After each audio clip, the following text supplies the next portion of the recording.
Halo teman-teman, kembali lagi bersama tim asesmenku. Kita kali ini di video kedua ya, untuk CPNS Formasi PPUPD. Jadi di video kedua ini kita akan mendalami latihan soal mengenai SKB PPUPD untuk PP nomor 12 tahun 2017 tentang pembinaan dan pengawasan PPUPD. Seperti itu ya teman-teman ya. Oke, biar nggak terlalu lama, kita mulai dari latihan soal pertama, teman-teman. Nah, pertanyaan pertama ini adalah salah satu jenis soal atau jenis pertanyaan yang cukup sering muncul ketika SKB PPUPD. Jadi ini ada kemungkinan 100% teman-teman akan muncul jenis-jenis soal seperti ini. Oke, pertanyaan pertama. Dasar hukum pembinaan dan pengawasan penyelenggaraan pemerintahan daerah adalah, ini jawabannya sangat mudah. Di materi sebelumnya kita sudah mengetahui, kita udah spill nih ke teman-teman apa aja yang dibahas dari masing undang-undang yang kita put di pilihan jawaban di sini. Oke, mungkin teman-teman udah tahu jawabannya. Iya, jawabannya benar. Jawabannya adalah B. PP nomor 12 tahun 2017.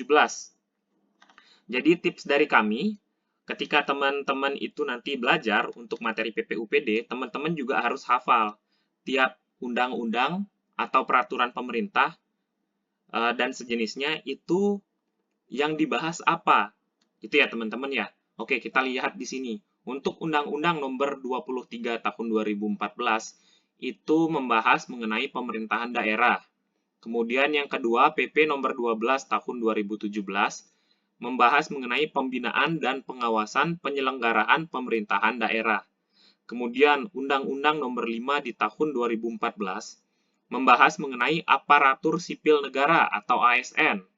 Kemudian di PP nomor 60 tahun 2008 ini membahas mengenai sistem pengendalian internal pemerintah atau SPIP ya teman-teman ya. Diingat kata kuncinya SPIP, PP nomor 60 tahun 2008. Seperti itu teman-teman.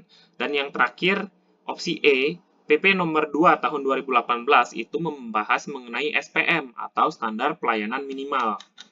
Jadi seperti itu ya teman-teman ya. Jadi kami minta tolong teman-teman hafalkan masing-masing undang-undang dan peraturan pemerintah Permendagri tiap jenisnya itu membahas apa yang terkait ke PPUPD. Oke teman-teman, kita lanjut ke soal nomor 2. Di latihan soal berikutnya, ada pertanyaan mengenai APIP, teman-teman. Aparat pengawas internal pemerintah yang selanjutnya disingkat dengan APIP adalah sebagai berikut, kecuali. Jadi di sini teman-teman disuruh memilih di antara opsi pilihan jawaban A sampai E, itu yang selain tergolong ke dalam APIP, itu adalah yang mana? Seperti itu teman-teman. Pilihan A, ada Inspektorat Jenderal Kementerian. Pilihan B, ada Unit Pengawasan Lembaga Pemerintah Non-Kementerian. Pilihan C, ada Komisi Pemberantasan Korupsi atau KPK. Pilihan D, ada Inspektorat Provinsi. Pilihan E, ada Inspektorat Kabupaten atau Kota. Oke. 1, 2, 3. Yang mana jawaban teman-teman? Yang kecuali berarti yang bukan ya teman-teman ya. Jawabannya adalah yang C, teman-teman. Jadi KPK itu tidak tergolong ke dalam APIP. Seperti itu teman-teman. Nah, ini teman-teman bisa melihat di pasal 1 ayat 3 dari PP nomor 12 tahun 2017. Aparat pengawas internal pemerintah yang selanjutnya disingkat APIP adalah Inspektorat Jenderal Kementerian, Unit Pengawas Lembaga Pemerintah Non-Kementerian, Inspektorat Provinsi, dan Inspektorat Kabupaten Kota. Jadi yang bukan tergolong APIP adalah KPK, teman-teman. Kemudian kita lanjut ke soal nomor 3. Oke, di soal nomor 3, oke. Di sini pertanyaannya adalah pembinaan dan pengawasan penyelenggaraan pemerintahan daerah secara nasional dikoordinasikan oleh, di sini keywordnya adalah pembinaan dan pengawasan secara nasional, dan koordinatornya siapa, teman-teman? Pertanyaannya seperti itu. Jawabannya, A. Presiden, B. Menteri, C. DPR, D. MPR, E. Wakil Presiden. Ayo, jawaban teman-teman kira-kira yang mana? Kita lihat jawabannya adalah Menteri, teman-teman. Jadi kita lihat di sini PP nomor 12 tahun 2017 pasal 2 ayat 1, teman-teman. Yang berbunyi pembinaan dan pengawasan penyelenggaraan pemerintahan daerah secara nasional dikoordinasikan oleh menteri. Seperti itu ya. Nah, tapi tim kami itu juga put notes, teman-teman, karena di pasal 1 ayat 9 ini disebutkan. Ini untuk penambahan pengetahuan teman-teman aja. Jadi dalam hal ini, menteri yang menyelenggarakan urusan pemerintahan dalam negeri. Yang dimaksud menteri di sini ya teman-temannya adalah Mendagri. Seperti itu teman-teman. Oke, kira-kira latihan soal nomor 1 sampai nomor 3 masih gampang ya teman-teman ya. Kita lihat yang nomor 4. Yang nomor 4, kewenangan pembinaan penyelenggaraan pemerintahan daerah provinsi meliputi pembinaan umum dilaksanakan oleh siapa? Jadi, pembinaan untuk daerah provinsi khusus untuk pembinaan umum dilaksanakan oleh siapa, teman-teman? Jawabannya masih mirip seperti yang tadi pilihannya. Presiden, Menteri, DPR, MPR, dan Wakil Presiden. Kira-kira siapa, teman-teman? Apakah Presiden yang melaksanakan pembinaan untuk daerah provinsi? Ayo, kita lihat jawabannya ya. Langsung, teman-teman ya. Jawabannya adalah tadadat. Jawabannya Menteri, teman-teman. Jadi teman-teman bisa ngelihat di pasal 3 ayat 1 khususnya huruf A ya teman-teman ya. Yang berbunyi pembinaan penyelenggaraan pemerintahan daerah provinsi dilaksanakan oleh Menteri untuk Pembinaan Umum, teman-teman. Nah, teman-teman juga bisa lihat di poin 2, untuk Menteri Teknis atau Kepala Lembaga Pemerintah Non-Kementerian, itu tujuannya adalah untuk melaksanakan pembinaan teknis, teman-teman. Jadi misalnya kesehatan, khusus untuk bidang kesehatan, nanti yang melaksanakan pembinaan adalah hal yang terkait dari Kementerian Kesehatan. Kurang lebih seperti itu, teman-teman. Sampai di sini cukup jelas ya, teman-teman ya. Kita lanjut ke latihan soal berikutnya. Ini kita udah lupa nih latihan soal keberapa, teman-teman. Next. Oke, latihan soal berikutnya. Kewenangan pembinaan penyelenggaraan pemerintahan daerah kabupaten atau kota meliputi pembinaan umum maupun pembinaan teknis dilaksanakan oleh.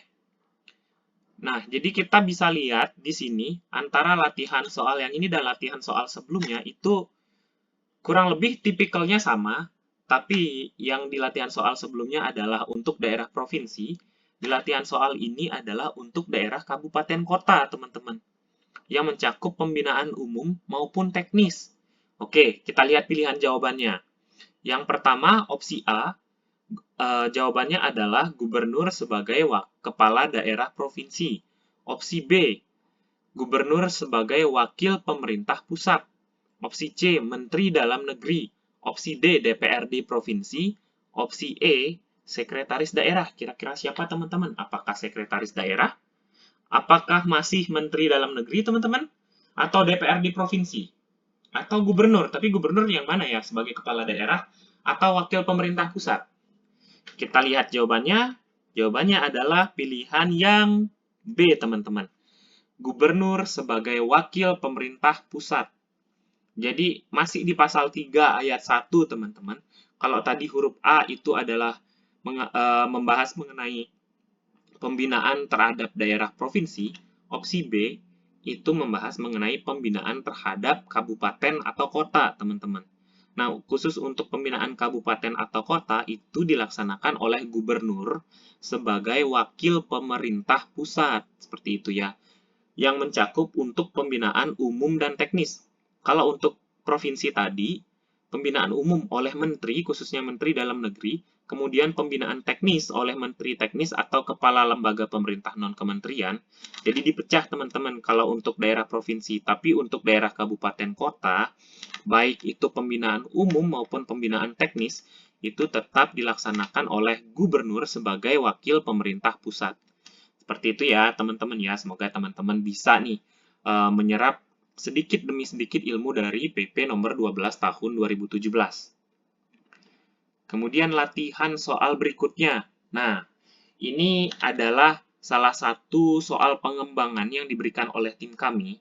Ketika di CPNS 2024, kita tidak melihat tipikal soal seperti ini, tapi akan selalu ada kemungkinan bahwa jenis soal seperti ini akan muncul, teman-teman. Jadi di sini teman-teman diberikan ada 5 poin, kemudian teman-teman disuruh menebak ini tergolong ke dalam pembinaan tipe yang mana. Kita lihat pertama poin-poinnya ya teman-teman ya. Di sini poin pertama ada pembagian urusan pemerintahan. Poin kedua ada kelembagaan daerah. Poin ketiga ada kepegawaian pada perangkat daerah. Poin keempat ada keuangan daerah. Poin kelima ada pembangunan daerah, teman-teman. Jadi di sini ada 5 poin. Nah, 5 poin ini menurut PP nomor 12 tahun 2017 pasal 3 ayat 2 ya teman-teman ya. Di sini udah disebutkan spesifik pasal 3 ayat 2. Ini termasuk ke dalam jenis apa teman-teman? A. Pembinaan pemerintah provinsi oleh kementerian. B. Pembinaan pemerintah kabupaten kota oleh pemerintah provinsi. C. Pembinaan umum. D. Pembinaan teknis. E. Pembinaan khusus. Nah, kira-kira jawaban teman-teman yang mana? Kita lihat jawabannya ya teman-teman ya. Dari kelima poin ini, ternyata tergolong ke dalam pembinaan umum, teman-teman. Jawabannya adalah yang C. Jadi, bisa dilihat di PP nomor 12 tahun 2017, pasal 3 ayat 2, teman-teman. Di sini dilihat, pembinaan umum itu kurang lebih ada 10 macam dari huruf A sampai J, teman-teman. Ada pembagian urusan pemerintahan, kelembagaan daerah, kepegawaian pada perangkat daerah, keuangan daerah, pembangunan daerah, pelayanan publik di daerah, kerjasama daerah, kebijakan daerah, kepala daerah dan DPRD, dan juga bentuk pembinaan lain sesuai dengan ketentuan peraturan perundang-undangan. Jadi, teman-teman memang ketika kita belajar mengenai SKB untuk PPUPD, kita harus mempunyai kapasitas dan juga kemampuan untuk menghafal banyak poin teman-teman. Tapi nggak usah khawatir, nggak apa-apa, karena memang di sini ketika kita membuat latihan soal dan juga pembahasan teman-teman, itu bisa mungkin kita membahas mencakup keseluruhan ya teman-teman ya, dari materi yang akan diujikan. Jadi saran kami adalah teman-teman baca dulu materinya, sesuai kemampuan teman-teman, misalnya PP 12 tahun 2017, jadi teman-teman baca dulu mengenai peraturan pemerintah ini dari awal sampai akhir. Kemudian kalau teman-teman merasa sudah mulai oke, saya sudah mulai bisa dan menguasai materinya, baru teman-teman ke latihan soal. Seperti itu teman-teman. Atau bisa juga kalau memang teman-teman ingin tahu dulu kisi-kisinya, bagaimana yang akan diujikan biar teman-teman ada bayangan belajar, bisa juga teman-teman lihat video kita dulu baru teman-teman belajar materinya, baru kemudian latihan lagi. Gitu ya teman-teman ya, semoga materi yang kita sampaikan di sini bisa membantu teman-teman untuk menguasai materi yang diujikan untuk SKB CPNS Formasi PPUPD. Kita lanjut ke latihan soal berikutnya teman-teman. Dari pilihan jawaban di bawah ini, yang tidak termasuk sasaran atau cakupan pengawasan teknis yang dilakukan terhadap teknis pelaksanaan substansi urusan pemerintahan yang diserahkan ke daerah adalah. Oke, ini adalah pertanyaan mengenai pengawasan teknis, teman-teman. Pengawasan teknis yang berikut di sini adalah yang mana yang teman-teman? Sorry, yang tidak termasuk ya teman-teman, artinya yang kecuali. Kita harus memilih poin yang tidak termasuk teman-teman. Yang pertama ada capaian SPM atas pelayanan dasar. Ayo, SPM itu apa? SPM adalah standar pelayanan minimal. Kemudian opsi B, ketaatan terhadap ketentuan peraturan perundang-undangan, termasuk ketaatan pelaksanaan norma standar prosedur dan kriteria, atau yang biasa disingkat dengan NSPK, yang ditetapkan oleh pemerintah pusat dalam pelaksanaan urusan pemerintahan konkuren. Itu opsi B, teman-teman, ketaatan terhadap NSPK. Kemudian opsi C, dampak pelaksanaan urusan pemerintahan konkuren yang dilakukan oleh pemerintah daerah. Opsi D, akuntabilitas pengelolaan APBN dalam pelaksanaan urusan pemerintahan konkuren di daerah. Opsi E, akuntabilitas pengelolaan APBN dan APBD dalam pelaksanaan urusan pemerintahan konkuren di daerah. Ayo, yang mana teman-teman? Jawaban teman-teman. Ini kalau kita lihat opsi D dan opsi E ini cukup mirip. Kalau opsi D itu hanya fokus ke pengelolaan APBN, sedangkan di opsi E itu lebih detail, ada pengelolaan APBN dan juga APBD. Nah, kira-kira menurut teman-teman yang mana? 1, 2, 3. Ternyata yang salah atau yang tidak termasuk ke dalam pengawasan teknis adalah opsi E, teman-teman. Jadi kalau kita lihat di pasal 10 ayat 4, poin D, akuntabilitas pengelolaan anggaran pendapatan dan belanja negara dalam pelaksanaan urusan pemerintahan konkuren di daerah. Jadi untuk fokus pengawasan teknis ke pemerintahan daerah itu adalah mengawasi terkait APBN untuk pelaksanaan urusan pemerintahan konkuren ya teman-teman ya. Seperti itu, semoga jelas nih. Ini teman-teman bisa lihat di pasal 10 ayat 4, teman-teman. Oke. Oh iya, teman-teman. Intermezzo. Jadi, dari tim asesmenku, kita itu juga membuat latihan soal yang teman-teman bisa akses untuk teman-teman latihan selain dari materi yang sudah kita presentasikan di YouTube ya, teman-teman. Jadi, untuk teman-teman yang ingin mendapatkan latihan soal tersebut, bisa langsung menghubungi WA yang tersedia di bawah ini, teman-teman. Jadi, teman-teman nanti akan disambungkan ke tim kami. Jadi, tim kami sudah menyiapkan latihan soal untuk PP nomor 12 tahun 2017, teman-teman. Untuk bocoran harganya sendiri itu tidak mahal, teman-teman. Kami cuma provide di angka Rp15.000 untuk teman-teman. Jadi, semoga dengan hal tersebut bisa membantu teman-teman juga untuk belajar dan memperdalam materi mengenai PP nomor 12 tahun 2017. Oke, ke pertanyaan selanjutnya ya teman-teman ya. Pertanyaan selanjutnya. Bentuk pembinaan yang dilakukan untuk mendapatkan petunjuk dan atau pertimbangan dan atau pendapat terhadap permasalahan penyelenggaraan pemerintahan daerah yang sifatnya mendesak dan atau menyangkut kepentingan masyarakat luas yang belum diatur secara tegas dalam ketentuan peraturan perundang-undangan adalah. Jadi di sini yang ditanya adalah bentuk pembinaan terhadap penyelenggaraan pemerintahan daerah yang sifatnya mendesak, menyangkut kepentingan masyarakat luas dan juga belum diatur secara tegas dalam ketentuan peraturan perundang-undangan, teman-teman. Apakah A, fasilitasi, apakah B, konsultasi, apakah C, pendidikan dan pelatihan, apakah D, penelitian dan pengembangan, apakah E, informasi dan teknologi, teman-teman. Oke, teman-teman harus bisa nih menganalisa bentuk-bentuk dari pembinaan yang dilakukan ya, teman-teman. Jawabannya adalah B, teman-teman. Ini adalah definisi dari bentuk pembinaan untuk konsultasi. Teman-teman bisa lihat di pasal 5 ayat 1, teman-teman. Konsultasi dilakukan untuk mendapatkan petunjuk, pertimbangan, dan atau pendapat terhadap permasalahan penyelenggaraan pemerintahan daerah yang sifatnya mendesak dan atau menyangkut kepentingan masyarakat luas yang belum diatur secara tegas dalam ketentuan peraturan perundang-undangan. Seperti itu ya, teman-teman ya. Jadi perlu diingat untuk jawaban dari pertanyaan seperti ini adalah konsultasi, teman-teman. Jadi pertanyaan seperti ini cukup sering muncul, teman-teman. Jadi teman-teman harus mengingat ya untuk jenis pertanyaan seperti ini. Oke, kita lanjut, teman-teman. Nah, kita lanjut ke latihan soal berikutnya. Sepertinya untuk di sesi ini adalah latihan soal yang terakhir. Teman-teman, jangan sedih. Nanti kita akan menyiapkan sesi selanjutnya agar teman-teman tetap bisa belajar latihan soal untuk PP nomor 12 tahun 2017. Oke, kita bahas dulu ya untuk soal yang ini ya. Kita lihat. Pertanyaannya adalah, Menteri mengkoordinasikan perencanaan, pembinaan, dan pengawasan penyelenggaraan pemerintahan daerah dalam bentuk perencanaan.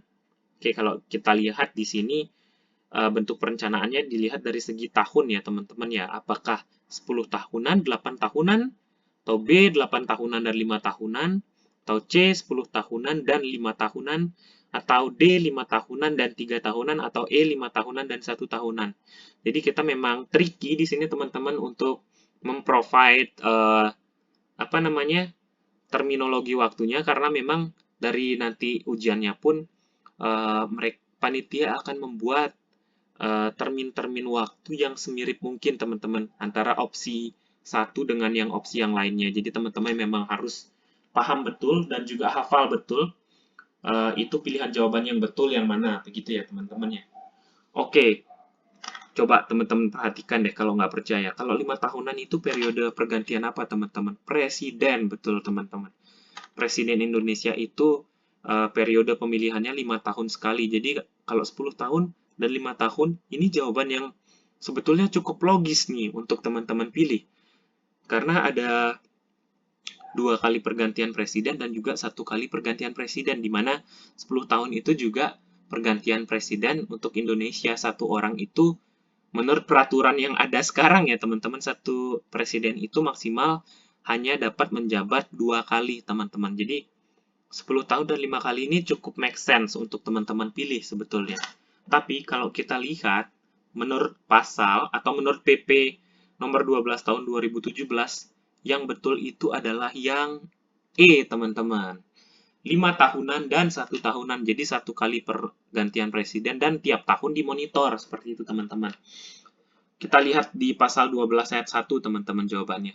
Menteri mengkoordinasikan perencanaan pembinaan dan pengawasan penyelenggaraan pemerintahan daerah dalam bentuk perencanaan A, pembinaan dan pengawasan penyelenggaraan pemerintah daerah 5 tahunan, dan B, pembinaan dan pengawasan penyelenggaraan pemerintahan daerah tahunan. Seperti itu teman-teman. Oke, teman-teman, kita mau remind atau mau ingatin teman-teman sekali lagi, kalau memang teman-teman itu ingin latihan soalnya lebih untuk PP nomor 12 tahun 2017, teman-teman bisa kontak WA yang ada di slide ini. Jadi nanti tim kami akan membantu teman-teman untuk menyiapkan latihan soal dan juga kunci jawaban terpisah agar teman-teman bisa belajar secara optimal dan mandiri teman-teman. Kita kurang lebih ada 50 latihan soal teman-teman yang udah kita siapkan untuk PP nomor 12 tahun 2017. Seperti itu ya, semoga teman-teman di sini tertarik untuk belajar mengenai CPNS PPUPD dan juga ada keinginan maju teman-teman untuk bisa lolos nih di CPNS tersebut. Seperti itu teman-teman. Oke, akhir kata kita ucapkan terima kasih atas perhatian teman-teman. Next, kita akan lanjut ke sesi 2 untuk latihan soal PP nomor 12 tahun 2017. Jadi teman-teman tunggu update dari kami, kita akan publish video kedua di YouTube channel Tim Asesmenku. Jadi see you teman-teman, sampai jumpa di video berikutnya.